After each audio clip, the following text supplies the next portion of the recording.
welcome to the debate. Good to be here. We usually think of encryption as a binary state. It's the ultimate digital wall. Either the mathematics holds and your data is locked away in a fortress accessible only to you, or it doesn't. But a recent federal fraud investigation out of Guam has really blown that binary wide open. It's revealed that for millions of Windows users, that fortress has a back gate, and it turns out Microsoft is holding a copy of the key. It is a revelation that frankly changes the entire definition of private property in the digital age. It suggests that what we thought was a castle is, it's actually just a rented room where the landlord can let the police in whenever they ask. That is a provocative way to frame it, but let's look at the facts on the ground. This case centered on the theft of nearly $2 million in pandemic unemployment assistance funds. Federal investigators seized 3 laptops from the suspects, and for 6 months, the FBI hit what they called a technological dead end. The drives were encrypted with BitLocker, the hardware security held. The math held. But the policy didn't. Correct. The FBI realized they didn't need to break the AES encryption. They just served a warrant to Microsoft. And Microsoft complied, handing over the 48-digit recovery keys that had been, automatically backed up to the cloud. The laptops were unlocked, the evidence secured, and a massive fraud scheme was exposed. And therein lies the problem. We are here to ask whether Microsoft's default practice of escrowing these keys, of essentially acting as a digital doorman, is a necessary safety net for the average user, or if it is a backdoor by design that makes the term full disk encryption a lie. I see it as a triumph of a system designed to balance security with reality. And the reality is that the primary threat to the average computer user is not the FBI. It isn't the MSA. It is data loss. It is forgotten passwords. It is hardware failure. Microsoft holding that key is the difference between a minor inconvenience and a digital tragedy for millions of people. And I come at it from a completely different angle. If Microsoft has the key, your device is not encrypted. It is password protected with extra steps. You simply cannot claim a device is secure by default if a third party, essentially a stranger to your personal life, holds a copy of the key that unlocks everything you own. This isn't just about recoverability, it is about sovereignty. I understand the instinct to view this as some kind of betrayal of privacy. But before we get too deep into the philosophy, we have to look at the alternative. We have a case study from the Apple support communities that perfectly illustrates why this safety net exists. Are you familiar with the user known as Darlagal? Oh yes, the user who lost 20 years of data. It is a famous cautionary tale in privacy circles. Exactly. This user, Darlagal, had forgotten their Apple ID password. But because they had enabled Apple's advanced data protection, which is a zero-knowledge system where Apple doesn't have the key, they needed a 28-digit recovery key to get back in. They didn't have it. They had lost the paper. Apple support, no matter how much they wanted to help, physically could not unlock that account. 20 years of photos, messages, memories, just vaporized. That is the default outcome of the sovereignty you were advocating for. It is a tragic outcome, I agree, but Darlagal made a conscious choice to enable that protection. They took on that responsibility. The issue with Microsoft is that for the vast majority of Windows 11 home users, there is no meaningful choice. During the out-of-box experience, or OOBE, when you set up a new laptop, you are effectively forced to sign in with a Microsoft account. Forced is a strong word. It's the standard setup flow. Is it, though? It's a flow with no obvious exit. You connect to Wi-Fi, you sign in, and the moment you do that, your 48-digit BitLocker key is uploaded to Microsoft servers. Most users don't even know it happened. They think they are just setting up a wallpaper and an email address. They don't realize they have just handed over the master key to their entire hard drive. They are notified, though. I will concede it's not in, blinking neon lights. But consider the scale here. Microsoft's transparency reports indicate they receive only about 20 requests per year from the FBI for these keys, and they comply with fewer than 50% of those, often because the keys weren't actually uploaded or the legal order wasn't valid. We are talking about a tiny, tiny fraction of a fraction of users. Trust us, we rarely use it is not a security architecture, it's a policy. And policies change, administrations change. The architecture here is that Microsoft has built a mechanism that allowed the FBI to bypass the Trusted Platform Module, the TPM. Let's clarify that for the listener. The TPM is the hardware chip on the motherboard that actually stores the encryption secrets, right? Right, it's the hardware root of trust. It prevents someone from taking your hard drive out, putting it in another computer, and just reading it. In the Guam case, the FBI waited 6 months. They exhausted every forensic tool they had. They were beaten by the mathematics of encryption. They only won because Microsoft built a bridge over the moat. But they did win. And let's not lose sight of who they are in this context. This was a valid legal investigation into the theft of taxpayer money. These were not political dissidents. They were fraudsters stealing from a relief fund. The system worked exactly as a rule of law society should expect. Microsoft didn't just hand over keys because an agent called them up. They required a valid legal warrant. A valid legal warrant in the United States today. But this architecture is global.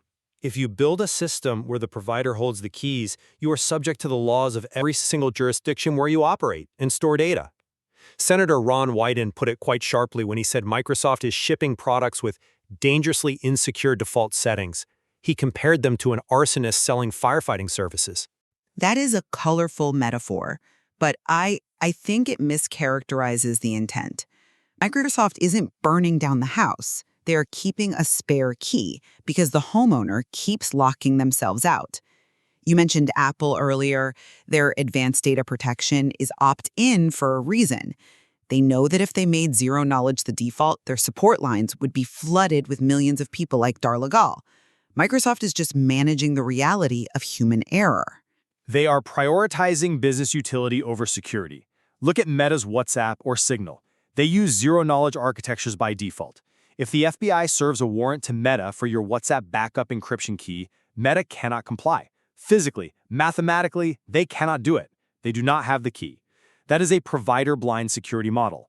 Microsoft has actively chosen to reject that model. Well, there's a massive difference between chat logs and an entire operating system. WhatsApp protects your messages.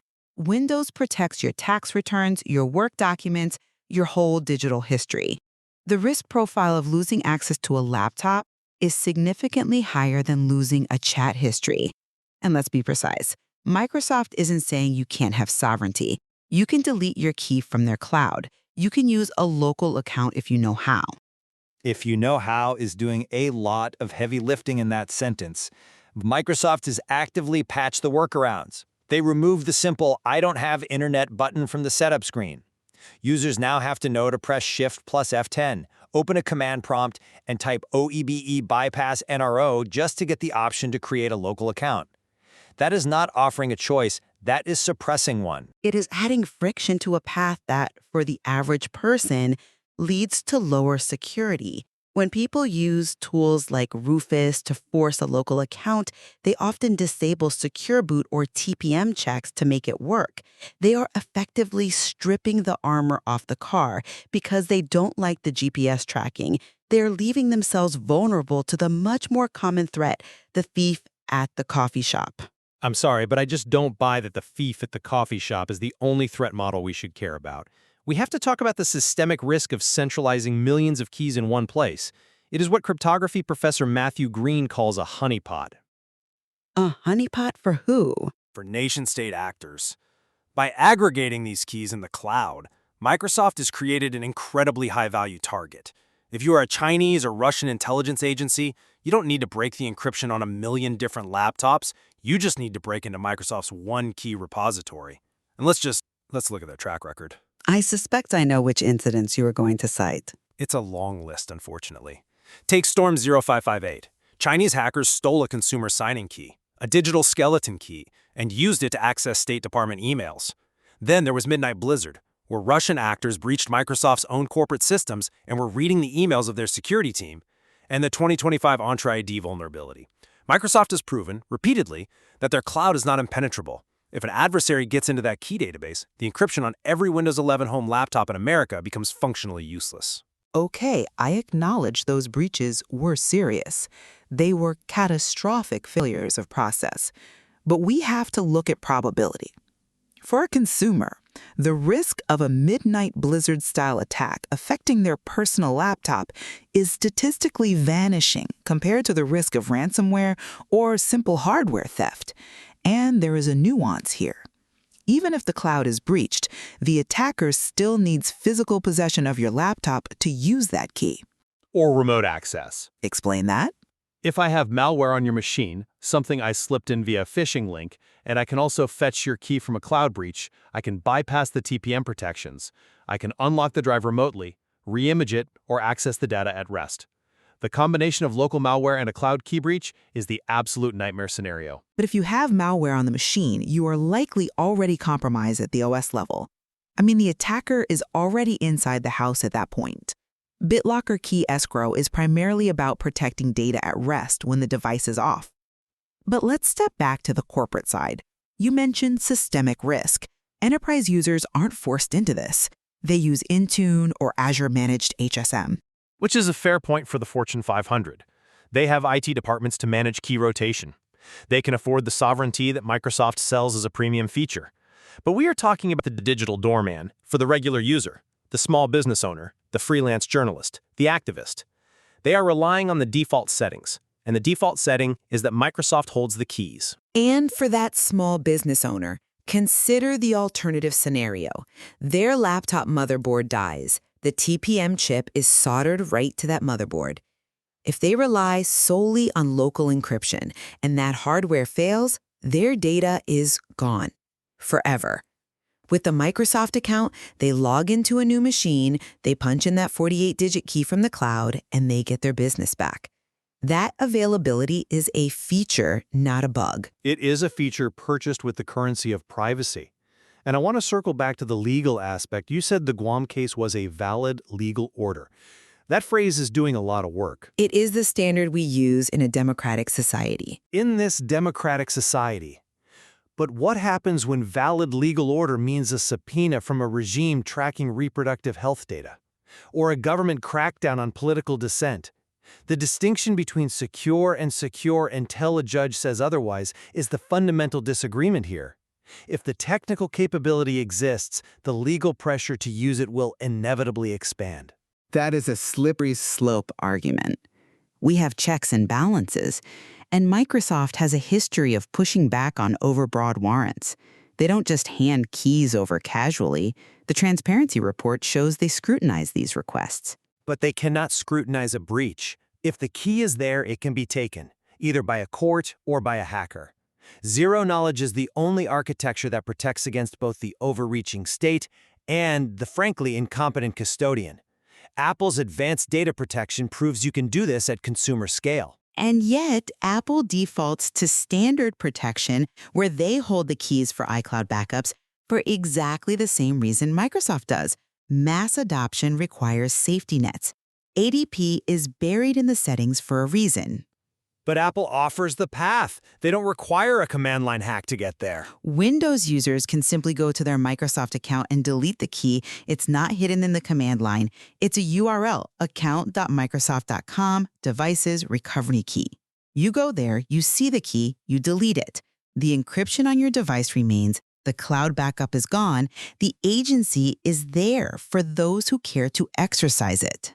That is opt-out privacy, and it is a fundamental failure of user interface design. How many people listening to this right now realize their key is online? The default behavior creates the vulnerability. Most users assume encrypted means only I can open it, and that assumption is just false. I would frame it differently. Encrypted means protected against physical theft and unauthorized access. It does not necessarily mean proof against a federal warrant. We accept that banks can open safety deposit boxes with a court order. We accept that landlords have keys to apartments. Why is the digital realm treated as some absolute sanctuary where the law cannot reach? Because the digital realm contains our thoughts, our associations, our entire lives in a way a safety deposit box never did. And because the scale of compromise is completely different. A bank robber can't rob 1 million safety deposit boxes instantly from Beijing. A hacker breaching the Microsoft key repository can. The digitalization of the key changes the threat model entirely. But again, they need the physical laptop to make use of that key in most scenarios. The threat model you are describing requires a convergence of physical theft and high-level cloud hacking that is just incredibly rare. Meanwhile, the threat of "I forgot my password" is a daily reality for thousands of people. Let's talk about the technological dead end the FBI hit in Guam. That phrase is so important. It implies that without Microsoft's help, the encryption was solid. The TPM did its job. The AES encryption held. The hardware security is real. The weakness is entirely in the policy of cloud escrow. And that dead end would have meant fraudsters keeping $2 million of stolen funds. In this case, yes, but we build rights for the worst cases, not the convenient ones. If we accept that there is always a master key, we accept that there is no such thing as private property in the digital sense. I think that is hyperbolic. You still own your data. You are simply using a custodian for the recovery mechanism. And honestly, for the 99% of users who are more likely to lose their keys than be investigated by the FBI, the system works. It protects them from themselves. It treats them like children. It assumes they cannot be trusted with their own security. It assumes they are human. Humans forget things. Humans break things. No, it assumes they are products. The digital doorman isn't just letting you in, he's letting the landlord in and potentially anyone who knocks over the landlord. Look, let's look at the practical advice here. We can debate the philosophy all day, but people have laptops on their desks right now. If you are a user listening to this and you fall into my camp, you are worried about losing data, you don't want to be Darlaguns, this system works. You don't need to do anything. But if you are in my camp, if you believe in sovereignty, you have work to do. You need to check that URL, account.microsoft.com devices recovery key. You will likely see a 48-digit number there. And if you choose to delete it, you have to understand the risk. The risk is responsibility.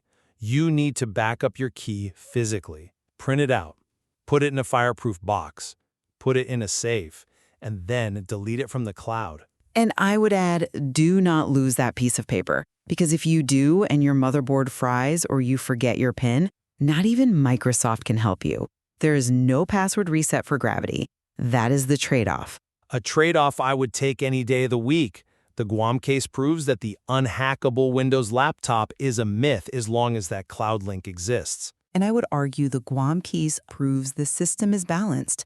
Legitimate law enforcement had a path, but it required significant legal friction. It wasn't a dragnet. It was a targeted, warranted action. The system bent, but it didn't break. It bent for the FBI this time. We will see who it bends for next. As we wrap up, I think we have to acknowledge that this highlights a new social contract in computing. We are moving away from the Wild West of early computing, where if you lost your key, you were just done, to a managed service model. A model where convenience has been purchased with the currency of privacy. Users must now actively choose between the convenience of cloud recovery and the absolute unforgiving security of local encryption.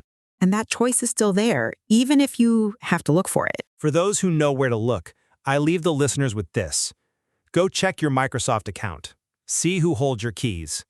Because right now the digital doorman is on duty, and he has a master key to your front door. And for most people, that doorman is the only thing standing between them and permanent data loss. It is a complex issue, and one that won't be solved by extremes on either side. We will see about that. Thank you for joining us on the debate. Until next time.